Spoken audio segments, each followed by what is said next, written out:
அன்பின் பிதாவே, இந்த காலை வேளைக்காக உமக்கு நன்றி செலுத்துகிறோம். பரிசுத்த ஆவியானவர் எங்களோடு கூட இருக்கிற தயவுக்காமை துதிக்கிறோம். எங்களுக்குள்ளாய் வாசம் பண்ணுகிறதற்காய் ஸ்தோத்திரம். ஆண்டவரே, சகல சத்தியத்துக்குள்ளும் போதித்து நடத்துகிற பரிசுத்த ஆவியானுடைய ஆண்டவரே கரத்துல எங்களை ஒப்பு கொடுக்கிறோம். நீர் எங்களை ஆண்டவரே போதித்து நடத்துங்க. இந்த நாளின் வேத தியானத்தை எங்களுக்கு ஆசீர்வதித்து தாங்க. இயேசு கிறிஸ்துவின் இனிய நாமத்தில் கேட்கிறோம் பிதாவே, ஆமென். அப்போஸ்தலர் 22வது அதிகாரம். சகோதரரே பிதாக்களே, பிரதர்ஸ் ஃபாதர்ஸ் அப்படின்னு சொல்லிட்டு இங்கிலீஷ் பைபிள்ல போட்டிருக்கு. வயது முதிர்ந்தவர்களை ஃபாதர்ஸ் அப்படின்னு சொல்லியிருக்கு. இது பவுல் எருசலேம்ல இருக்க யூதர்களை பார்த்து தன்னை கொலை செய்ய முயற்சி செய்த அந்த யூதர்களை பார்த்து இப்ப பேசுறாரு. இதே மாதிரிதான் ஸ்தேவான் அந்த யூதர்கள்ல தன்னை கொலை செய்ய தேடின யூதர்கள்ல பேசும்போது இதே வார்த்தைகளை சொல்லிதான் ஆரம்பிக்கிறார். பிரதர்ஸ் அண்ட் ஃபாதர்ஸ் அப்படின்னு சொல்லிட்டு ஆரம்பிக்கிறாரு. அதை போலவே அதை அப்போஸ்தலர் 7வது அதிகாரம் 2வது வசனத்துல நம்ம பார்க்கலாம். நான் இப்பொழுது உங்களுக்கு சொல்ல போகிற நியாயங்களுக்கு செவி கொடுப்பீர்களாக என்றான். தன்னுடைய பேச்ச இப்படி சொல்லி பவுல் தன்னுடைய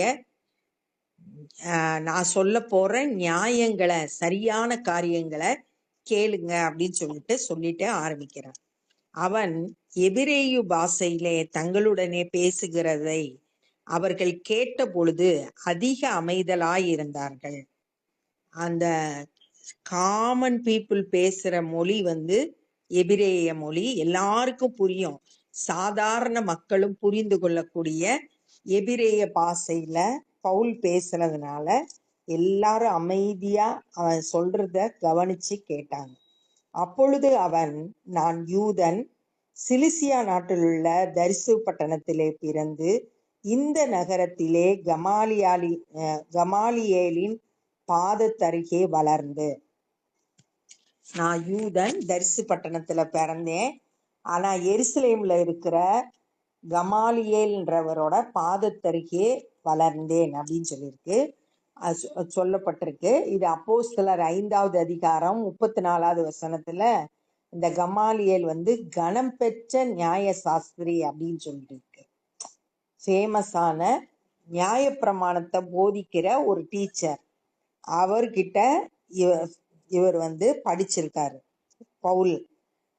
பவுல் நல்ல கமாலியேல்கிட்ட நியாய பிரமாணத்தை நல்லா கற்று தேர்ந்தவர். முன்னோர்களுடைய வேத பிரமாணத்தின்படி திட்டமாய் போதிக்கப்பட்டு, முன்னோர்களோட வேத பிரமாணம், நியாய பிரமாணத்தை எனக்கு நல்லா சரியா போதிக்கப்பட்டிருக்கேன். இன்றைய தினம் நீங்கள் எல்லாரும் தேவனை குறித்து பக்தி வைராக்கியம் உள்ளவர்களாய் இருக்கிறது போல நானும் பக்தி வைராக்கியம் உள்ளவனாய் இருந்தேன். இப்ப நீங்க எல்லாரும் எப்படி தேவனுக்காக பக்தி வைராக்கியமா இருக்கீங்களோ அது போல ஒரு காலத்துல நானும் பக்தி வைராக்கியமா தேவனுக்கென்று இருந்தேன். இப்ப இந்த யூதர்கள் இயேசு கிறிஸ்துவை ஏற்றுக்கொள்ளல, ஆனா தேவனுக்கு பக்தி வைராக்கியமா இருந்தாங்க. அது போலதான் நானே இருந்தேன் அப்படின்னு பவுல் சொல்றார். நான் இந்த மார்க்கத்தார் அப்படின்னா இயேசு கிறிஸ்துவை ஏற்றுக்கொண்டு அவருடைய சீஷர்களாக அவருடைய வழியில நடக்கிற புருஷரையும் ஸ்திரீகளையும் கட்டி சிறைச்சாலைகளில் ஒப்புவித்து மரண பரியந்தம் துன்பப்படுத்தினேன். யாரெல்லாம் கிறிஸ்துவை ஏற்றுக்கொண்டு கிறிஸ்துவை பின்பற்றுறாங்களோ அவங்களெல்லாம் நான் பிடிச்சு சிறைச்சாலையில போட்டு மரண பரியந்தம் துன்பப்படுத்தினேன் அப்படின்னு சொல்றேன். இது ஏற்கனவே அப்போஸ்தலர் 9வது அதிகாரத்துல பவுல ஆண்டவர் சந்தித்ததை நம்ம பார்க்கிறோம். அதையே இப்ப தன்னுடைய வாழ்க்கையில நடந்தத சாட்சியா இங்க அவங்க கிட்ட பேசிக்கிட்டு இருக்காரு. அதற்கு பிரதான ஆசாரியரும் மூப்பர் யாவரும் சாட்சி கொடுப்பார்கள். நான் எப்படி இருந்தேன் அப்படின்றது பிரதான ஆசாரியருக்கு தெரியும், மூப்பர்களுக்கு தெரியும். அவங்கதான் சபையில தலைவர்கள். அவங்களுக்கு தெரியும். அவர்கள் கையிலே நான் சகோதரருக்கு நிருபங்களை வாங்கி கொண்டு தமஸ்குவில் இருக்கிறவர்களுக்கு தண்டிக்கப்படும்படிக்கு அவர்களை கட்டி எருசலேமுக்கு கொண்டு வரும்படி அவ்விடத்திற்கு போனேன். இந்த பிரதான ஆசாரியர் மூப்பர்கிட்ட இருந்து கடிதம் வாங்கிட்டு அந்த கடிதத்தை கொண்டு போய் தமஸ்குல இருக்கிற கிறிஸ்தவங்களை பிடிச்சு கட்டி எருசலேமுக்கு கொண்டு வர்றதுக்காக நான் போயிட்டு இருந்தேன். அப்படி நான் பிரயாணப்பட்டு தமஸ்குவுக்கு சமீபமான போது மத்தியான வேளையிலே சடிதியாய் வானத்திலிருந்து பேரொளி உண்டாகி என்னை சுற்றி பிரகாசித்தது. மத்தியான நேரம், அதுல திடீர்னு பேரொளி வானத்திலிருந்து அப்படின்னு போட்டிருக்கு. இங்கிலீஷ் பைபிள்ல கிரேட் லைட் ஃப்ரம் ஹெவன் போட்டிருக்கு. பரலோகத்திலிருந்து ஒரு வெளிச்சம் உண்டாச்சு. அது சுற்றி பிரகாசிச்சது. அவர் இருந்த இடம் முழுதும் மத்தியான வேளையில இயேசு கிறிஸ்து பவுல இங்க சந்திக்கிறார். ஒரு பெரிய வெளிச்சம் உண்டாகுது. நான் தரையிலே விழுந்தேன். அந்த வெளிச்சத்துக்கு முன்னாடி நிக்க முடியாம பவுல் கீழே விழுந்துட்டார். அப்பொழுது சவுலே சவுலே, நீ என்னை ஏன் துன்பப்படுத்துகிறாய் என்று என்னுடனே சொல்லுகிற ஒரு சத்தத்தை கேட்டேன். சவுல்ன்றது எபிரேய மொழியில சொல்லப்பட்டிருக்கு. அந்த சவுலே சவுலே அப்படின்னு சொல்லிட்டு கூப்பிட்டு, ஏன் என்னை துன்பப்படுத்துகிறாய் அப்படின்னு சொல்லிட்டு அடுத்து ஒரு சத்தத்தை கேட்கிறார். முதல்ல வெளிச்சத்தை பார்த்தாரு, இப்ப அடுத்து சத்தத்தை கேட்கிறார். ஏன் என்ன துன்பப்படுத்துகிற? ஆனா பவுல் துன்பப்படுத்தினது சபை விசுவாசிகளை. ஆனா இயேசு கேட்கிறாரு, நீ ஏன் என்ன துன்பப்படுத்துகிற? அவருடைய பிள்ளைகளை துன்பப்படுத்தும் போது அது அவரையே துன்பப்படுத்துகிறதா அவர் சொல்லுகிறார். அதனால நம்மளை ஆண்டவர் அதிகமா நேசிக்கிறார். அவருடைய பிள்ளைகளை நமக்கு கஷ்டங்கள் ஏற்படும் போது அது அவருக்கு ஏற்படுகிற கஷ்டமாக நினைக்கிறார். அதற்கு நான், ஆண்டவரே நீர் யார் என்றேன். அவனுக்கு தெரியல யாருன்னு, சத்தம் கேக்குது, அதனால யாருன்னு தெரியல. அவர்கிட்டே கேட்கிறார், நீர் யார்? அவர், நீ துன்பப்படுத்துகிற நசரேனாகிய இயேசு தானே என்றார். நீ துன்பப்படுத்துகிற இயேசு நான் தான் அப்படின்னு சொல்லிட்டு தன்னை பவுலுக்கு வெளிப்படுத்தி காட்டுகிறார். இதுதான் இயேசு கிறிஸ்து பவுல சந்தித்த இடம். சந்திக்கும் போது பவுலுக்குள்ள நிறைய மாற்றங்கள் ஏற்படுது. என்னுடனே கூட இருந்தவர்கள் வெளிச்சத்தை கண்டு பயம் அடைந்தார்கள். என்னுடனே பேசினவருடைய சத்தத்தையோ அவர்கள் கேட்கவில்லை. இந்த சுத்தியில் இருந்த பவுலோடு கூட வந்த கூட்டம் வெளிச்சத்தை பார்த்தாங்க. அதை பார்த்தாலே பயமா இருந்துச்சு. அவரோட சத்தத்தை அவங்கெல்லாம் கேட்கல.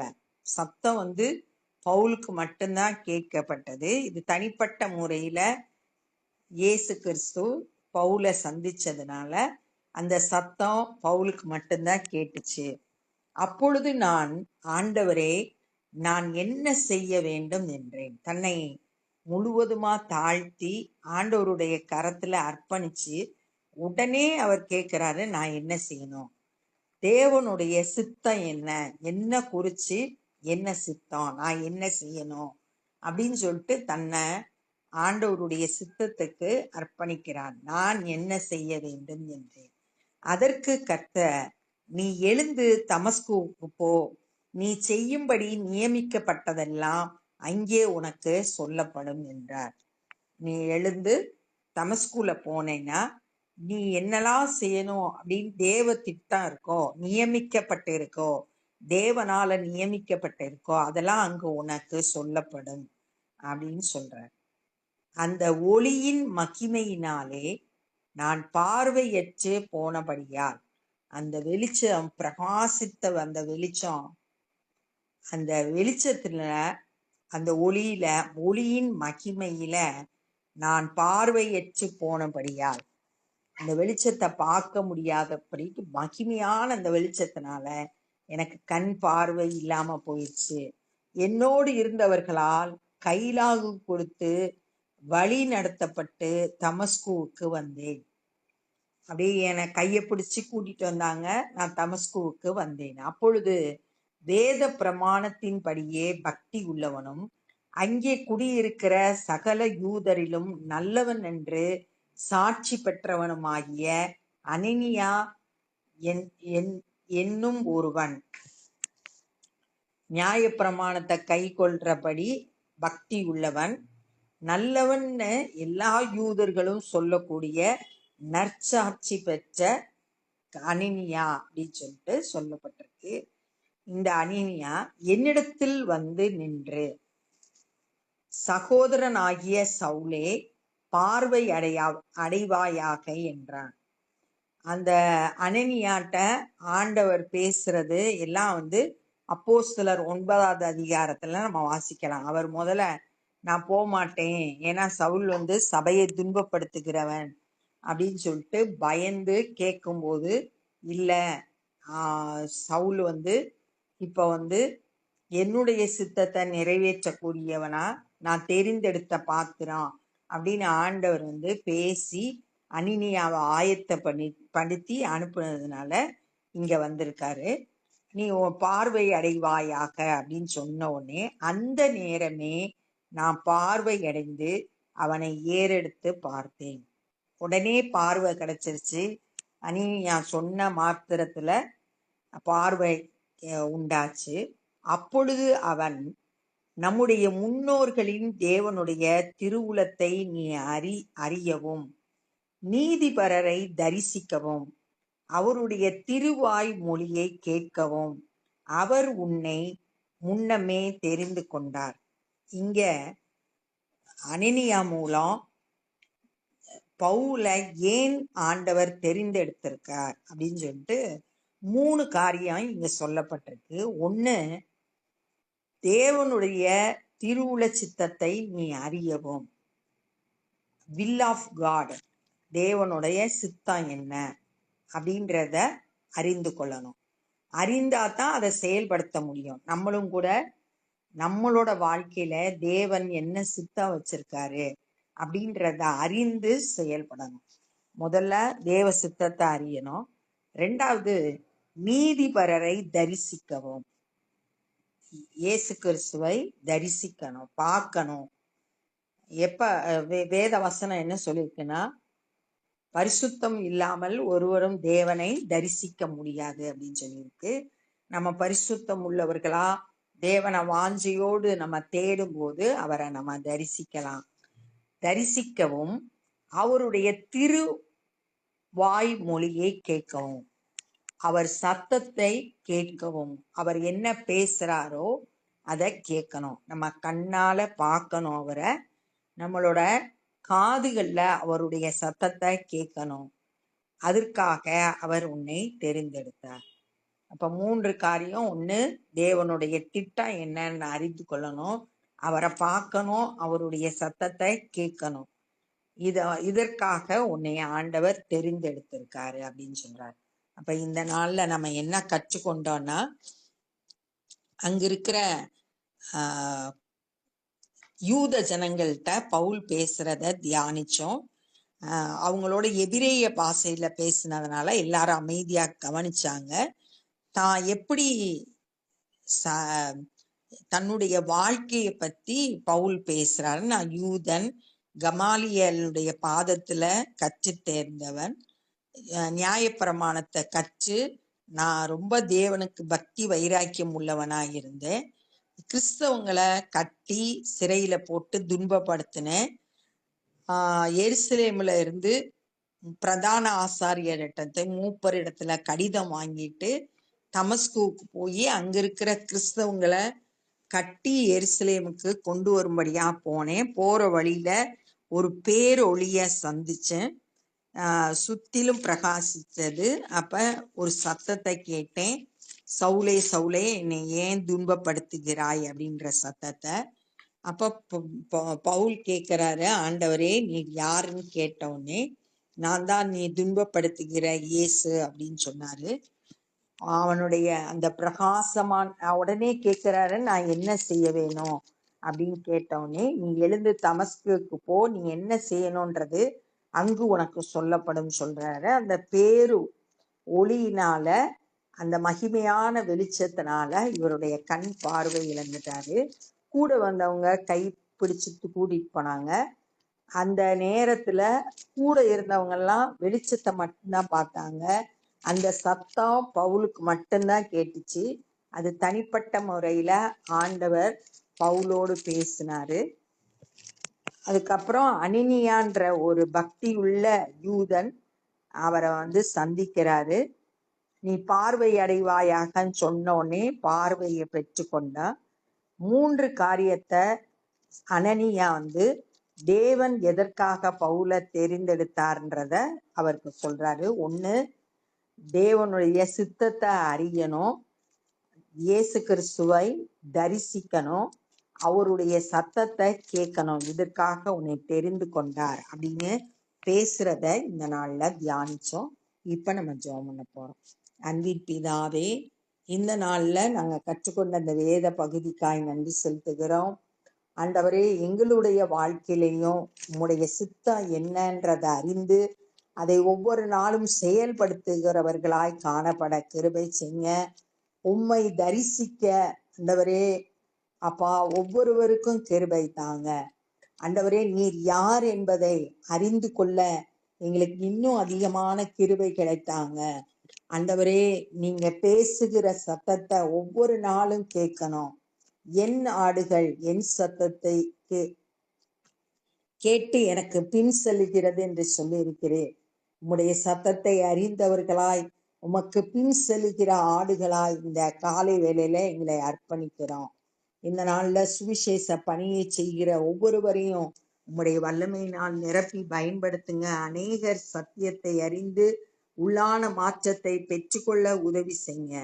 நாங்களும் சுவிசேஷ பணியிலே எங்களால் இயன்றதை செய்ய கிருபை தாரும். எல்லா துதி கன மகிமையும் மக்கே செலுத்துகிறோம்.